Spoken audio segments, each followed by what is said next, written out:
Hello students, कैसे हैं आप लोग। कैश फ्लो स्टेटमेंट में क्वेश्चन नंबर 50 हम लोगों ने किया था। टीएस ग्रेवाल का बहुत अच्छा क्वेश्चन था और जस्ट वैसा ही क्वेश्चन है 51। ये भी मोस्ट इंपॉर्टेंट क्वेश्चन है, इसलिए हम बिना टाइम वेस्ट किए हुए जल्दी से क्वेश्चन को स्टार्ट करते हैं। सबसे पहले यहाँ पे हमें डेप्रिसिएशन दिया है एडिशनल इंफॉर्मेशन में। First point, depreciation 25% was charge on opening value of plant and machinery. मतलब प्लांट एंड मशीनरी अकाउंट जब हम बनाएंगे तो बना ही लेते हैं plant and machinery. Working note से मैंने स्टार्ट कर दिया। सबसे पहले कुछ बच्चों ने मुझसे पूछा कि मैम हमें कैसे पता चलेगा कि हमें इसका अकाउंट बनाना है। तो यदि एडिशनल इंफॉर्मेशन में आपको दिया है तो आपको अकाउंट बनाना है। एक्यूमुलेटेड डेप भी यदि नीचे एडजस्टमेंट में दिया है आपको डेप, तो फिर एक्यूमुलेटेड डेप अकाउंट भी बनाना है।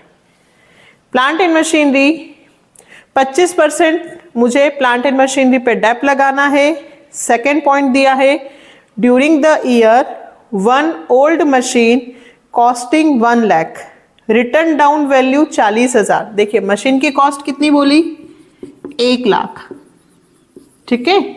और इस पे डेप नहीं दिया है, इसकी डायरेक्ट रिटर्न डाउन वैल्यू दे दी। रिटर्न डाउन वैल्यू कितनी है, 40,000, ध्यान देना।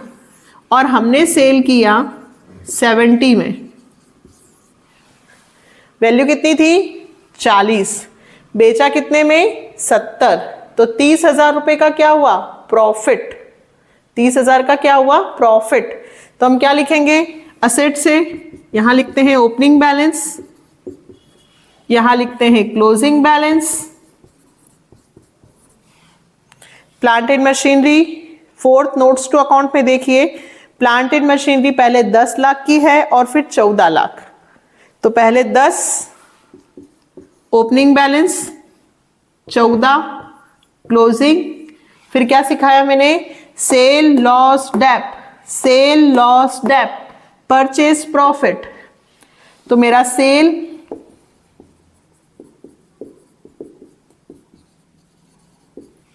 70,000 का है, डेप ये वाला नहीं लिखा जाएगा यहां पे 60,000 का जो डेप लगा है, बल्कि ओपनिंग वैल्यू का 25%। तो ओपनिंग वैल्यू मेरी कितने की है, 10 लाख, तो 10 लाख का 25% डेप लगेगा। डेप्रिसिएशन ड्यूरिंग द ईयर, ये केवल एक मशीन का है, पूरे साल का डेप कितना लगेगा, 25%। तो 10 लाख का 25%, 2,50,000। कहां से आया ये, 10 लाख का 25%, ये डेप। और यही डेप बेटा ऑपरेटिंग में प्लस होगा, ठीक है। फिर लॉस तो है ही नहीं, प्रॉफिट है, तो टू प्रॉफिट 30,000। तो आंसर जो निकलेगा बैलेंसिंग फिगर टू बैंक, वो किस चीज का आ जाएगा, परचेस। हमने सबसे पहले इसमें प्लांट एंड मशीनरी अकाउंट बना लिया। कितना, 14 लाख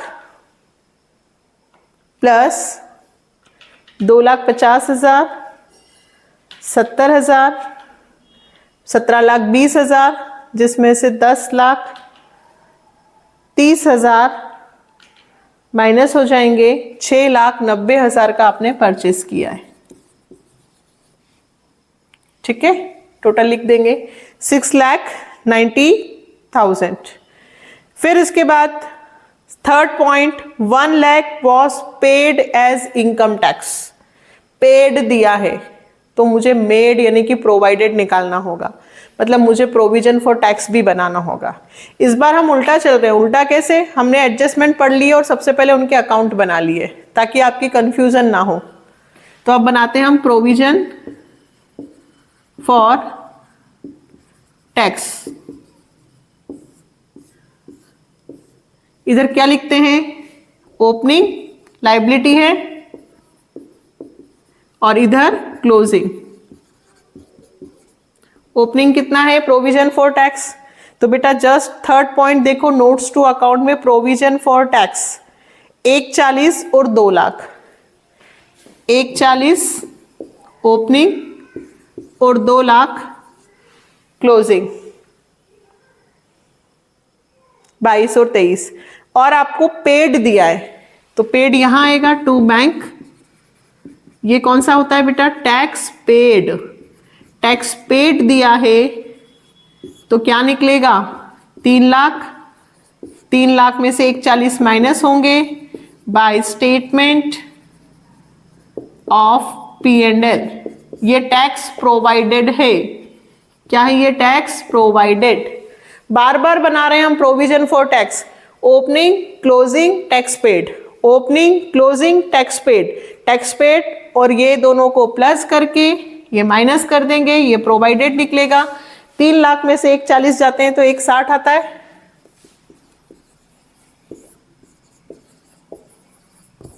जब भी प्रोविजन फॉर टैक्स के लिए नोट्स टू अकाउंट के साथ यदि नीचे एडजस्टमेंट में दिया है टैक्स पेड तो टैक्स प्रोवाइडेड निकलेगा। टैक्स प्रोवाइडेड को बोलते हैं मेड। ठीक है, पहले दोनों अकाउंट बना लिए, फिर हम जल्दी से क्या बनाएंगे? Calculation of NP before tax and extraordinary item, जिसमें मुझे रिजर्व एंड सरप्लस सर्च करना है जो सेकंड नंबर पर है, जनरल रिजर्व और statement in P and L. तो पहले क्या लिखूंगी? Difference between statement of P and L, closing minus opening. Closing कितना है?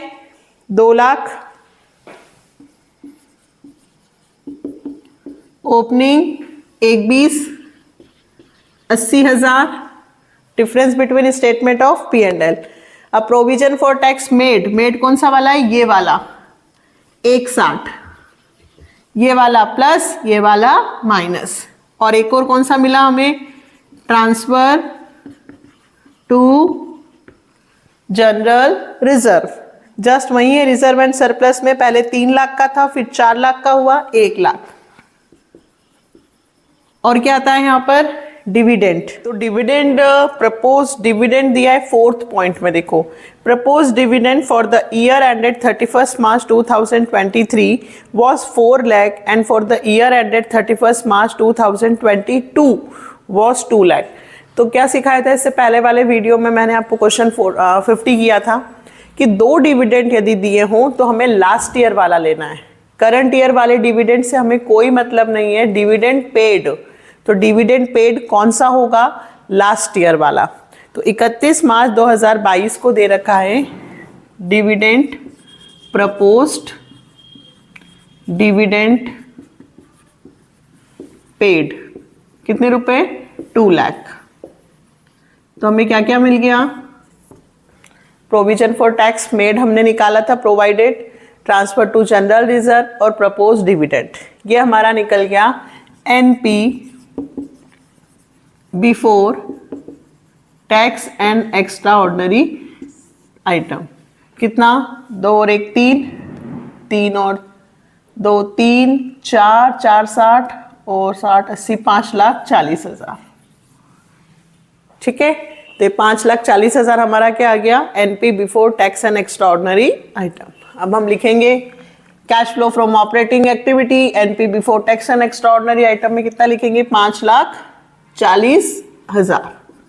फिर हमें क्या जोड़ना होता है? नॉन कैश या नॉन ऑपरेटिंग एक्सपेंसेस। तो non cash non operating expenses में सबसे पहले तो डेप्रिसिएशन करंट ईयर का 2,50,000, इंटरेस्ट ऑन डिबेंचर। तो डिबेंचर में देखो 5th पॉइंट पर नोट्स टू अकाउंट में जो करंट ईयर में जो न्यू डिबेंचर इश्यू हुए हैं वो 1 अक्टूबर 2022 को हुए। तो 1 अक्टूबर 2022 से 31 मार्च 2023 तक कितने मंथ हुए? 6 month.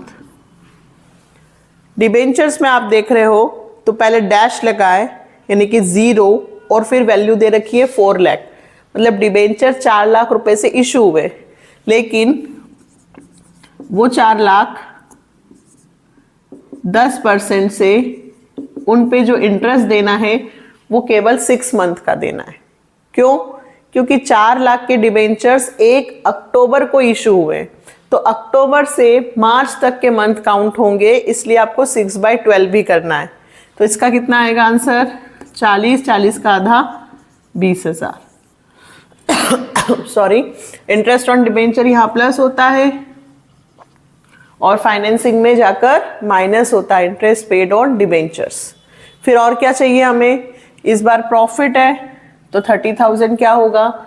Minus loss on sale of assets नहीं है, गुडविल, ऊपर से देखते हैं share capital, reserve and surplus, long term borrowing, trade payable, short term provision, non current investment, equity, general reserve हो गया, प्रोविजन फॉर टैक्स, गुडविल नहीं है इस बार।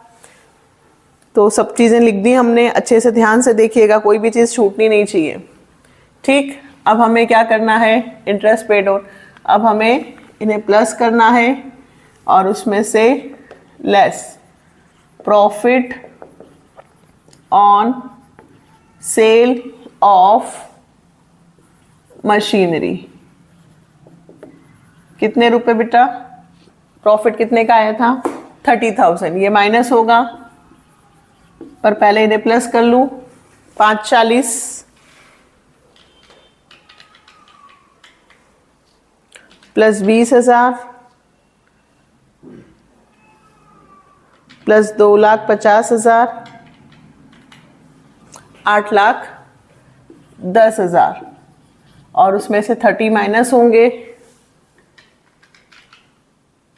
तो 7,80,000। ठीक है, ये क्या आया? Operating profit before working capital changes. अब दो चीजें प्लस और दो चीजें माइनस। कौन सी दो चीजें प्लस होती है? Decrease in current assets, increase in current liability, और फिर इसका opposite increase in current assets and decrease in current liability, है ना। तो हम लोग देखते हैं, सबसे पहले करंट लाइबिलिटी में दिया है ट्रेड पेबल 16,40,000 के थे और बाद में 14 लाख के हुए, मतलब 2,40,000 रुपए से डिक्रीज हो रही है, लाइबिलिटी डिक्रीज। ट्रेड पेबल 2,40,000 अंदर ही लिखेंगे अभी।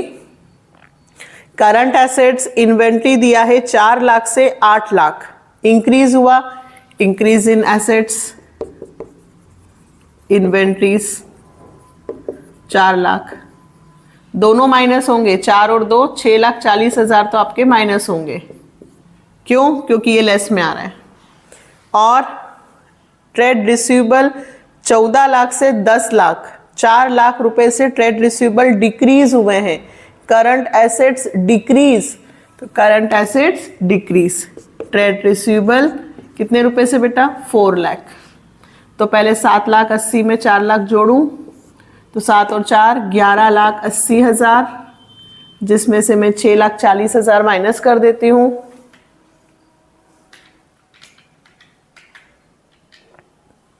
$6,40,000, तो यह आया 5,40,000। इसे क्या कहते हैं हम? Cash generated from operation. और इसमें से लास्ट क्या माइनस होता है? टैक्स पेड, जो लास्ट ईयर का है। प्रोविजन फॉर टैक्स अकाउंट बनाया था, ये मेड प्लस होता है, और ये जो पेड दिया था क्वेश्चन में 1 लाख रुपए, ये माइनस होगा। तो हमारा आंसर आया 4,40,000। ये कैश इनफ्लो आया है फ्रॉम ऑपरेटिंग एक्टिविटी। क्या नाम देंगे हम इसे? ए। ठीक है, अब कौन सी बनेगी? बी और सी। तो आप इसे नोट डाउन कर लीजिएगा। अकाउंट, अच्छा, इन्वेस्टिंग एक्टिविटी में ये परचेज है और ये सेल है, तो ये दो चीजें तो हम यहाँ लिख देते हैं। Cash flow from investing activity आप लिखिएगा। सेल कितने का कर रहे हैं हम? सेल ऑफ मशीनरी 70,000 हमारे पास आए। इन्वेस्टिंग एक्टिविटी में क्या आता है? Plant, machinery, land, building, fix assets. Account बनाएंगे तो वहां से आपको डायरेक्ट पता चल जाता है कि हमने 70,000 का सेल किया है तो हमारे पास पैसा आया, और परचेज कितने का है, purchase of plant and machinery 690 आपके पास से गए, आउटफ्लो हुआ माइनस। और देखिए नॉन करंट इन्वेस्टमेंट, पहले डैश है यानी कि पहले जीरो था और बाद में 2 लाख, मतलब आपने नॉन करंट इन्वेस्टमेंट भी 2 लाख रुपए से परचेज किए हैं। तो purchase of non current investment 2 lakh से आपने ये भी परचेज किया है, ठीक है। और देखें, अच्छा plant and machinery, fourth point पे देखना property, plant and equipment. Plant and machinery तो आपने लिख दिया, लैंड एंड बिल्डिंग पहले 8 लाख की थी और बाद में 12 लाख की हो गई। पहले 8 लाख है, नोट्स टू अकाउंट में 4th नंबर पे देखें, पहले 8 लाख की थी फिर 12 लाख की हुई, तो 4 लाख रुपए से आपने लैंड एंड बिल्डिंग भी परचेज किया है। यहां लिखूंगी मैं, इसे रब करूंगी,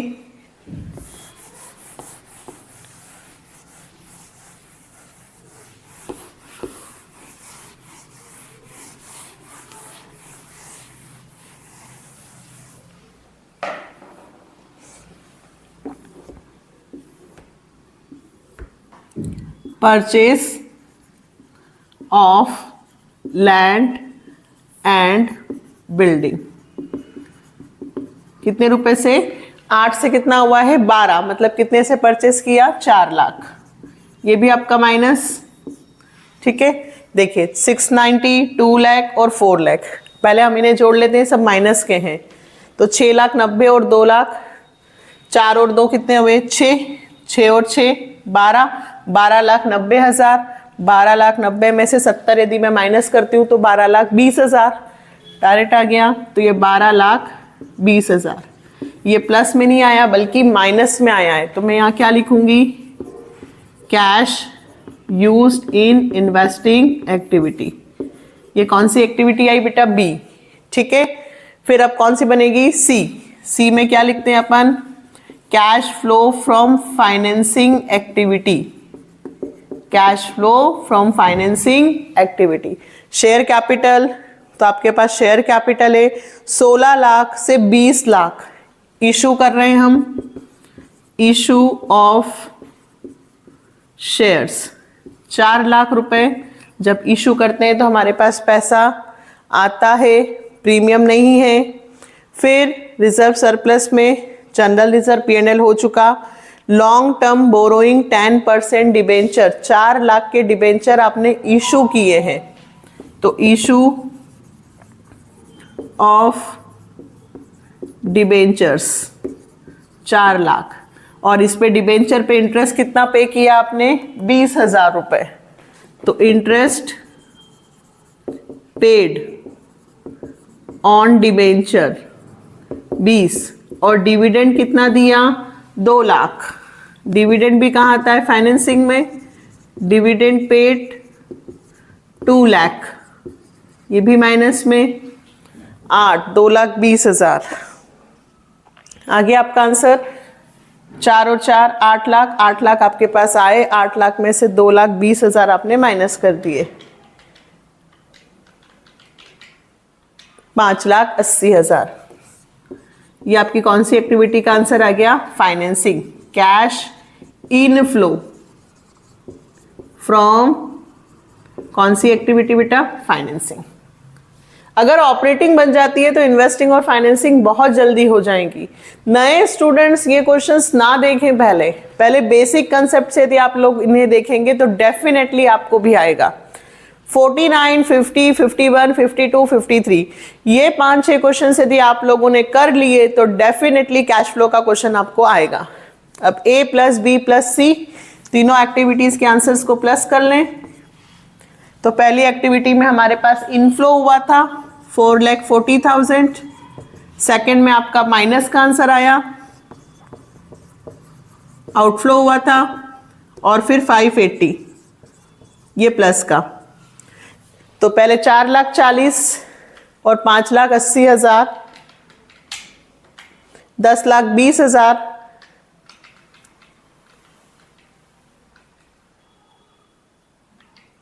2 लाख माइनस का ही आ रहा है, मेरे पास यहाँ जगह नहीं है, मैं इधर लिखती हूँ। नेट कैश डिक्रीज हुआ है। क्या हुआ है? Net cash decrease. आपका आंसर माइनस में आया है। 4,40,000 और 5,80,000 10,20,000 होते हैं। प्लस का 10,20,000 है, लेकिन माइनस है 12,20,000, तो 2 लाख रुपए माइनस में आया। अब इसमें मैं क्या जोड़ूंगी? Opening balance of cash and cash equivalent. इस बार आपके पास सिर्फ कैश एंड कैश इक्विवेलेंट है 2 लाख रुपए। 2022 में 2 लाख रुपए आपके पास है, तो कैश का बैलेंस जोड़ा, ये प्लस और ये माइनस, तो आंसर क्या हुआ? नील, 0।